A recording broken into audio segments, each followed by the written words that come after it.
നമ്മളിൽ പലരും ജീവിതം ആസ്വദിക്കാൻ മറന്നു പോവുകയാണ്. ഓരോ ചെറിയ നിമിഷങ്ങൾ പോലും ജീവിതത്തിൽ ആവേശത്തോടുകൂടി അനുഭവിക്കാൻ പറ്റുക എന്നത് ഇന്നൊരു അപൂർവ കാര്യമാണ്. നമ്മളിൽ പലരും ദൈനംദിന ജീവിതത്തിലെ തിരക്കുകളിലൂടെ കടന്നു പോകുമ്പോൾ ജീവിക്കാനൊക്കെ എന്ന് മറന്നു. ജീവിതം ഒന്നേ ഉള്ളൂ എന്ന് മനസ്സിലാക്കുക. ഇനി വരാൻ പോകുന്ന മണിക്കൂറുകളിൽ നിങ്ങൾക്ക് വേണ്ടി കുറച്ച് സമയം നിങ്ങൾ മാറ്റിവെക്കുക. ഉത്സാഹത്തോടെയും ലക്ഷ്യബോധത്തോടെയും ജീവിക്കുക. സ്വപ്നം കാണുന്നത് നേടിയെടുക്കണം, ഒരിക്കലും വിട്ടുകളയരുത്.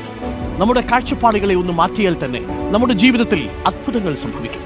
നല്ല സൗഹൃദങ്ങൾ പങ്കിടുക, കുറേ യാത്രകൾ ചെയ്യുക, കുഞ്ഞു കുഞ്ഞു നിമിഷങ്ങളിൽ ആനന്ദം കണ്ടെത്തുക.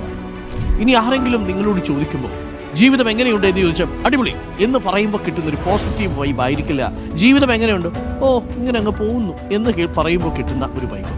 അങ്ങനെ പറയുന്ന മനുഷ്യരുണ്ടെങ്കിൽ അവർ ഒരുപാട് വ്യാകുലതകളുമായി ആധികളുമായി നടക്കുന്ന മനുഷ്യരാണ്. ആദ്യം ആർക്കാണെന്ന് ഇല്ലാത്തത് അത് നമ്മളിങ്ങനെ പ്രകടിപ്പിച്ചുകൊണ്ട്